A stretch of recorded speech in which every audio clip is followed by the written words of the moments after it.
Une action, je vais vous montrer pourquoi le Real est nul et que Vinicius et Mbappé sont pas compatibles. Regardez là le déplacement de Benzema. Vous avez bien vu l'appel. Regardez bien l'appel et le déplacement de Benzema. D'abord, il fait une fin d'appel, il revient et il repart. Vini, on voit un centre extérieur. Il sait qu'il y aura une personne. Regardez maintenant la même situation. Cette fois, l'appel de Kylian Mbappé. Kylian, il regarde. Vinicius, il fait la même chose, il voit qu'il n'y a personne. Les gars, qu'est-ce que vous voulez de plus? Le truc, c'est que Mbappé, dans l'âme, c'est pas un vrai neuf. C'est-à-dire que lorsque Vinicius il déborde et qu'il envoie, normalement, il est censé être ici, Kylian.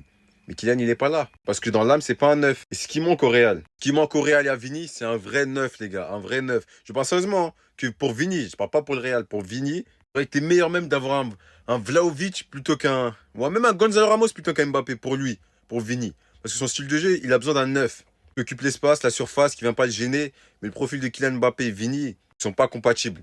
Et le Real le savent. Avec les joueurs autour, Kylian Mbappé n'est pas compatible à Vini. Et les joueurs du Real Madrid ne sont pas compatibles à Mbappé, on peut dire ça. Parce qu'avant qu'Mbappé arrive, ils étaient compatibles. Après, Kylian Mbappé actuellement, c'est le meilleur joueur de l'équipe. Mais est-ce que ça en vaut le coup?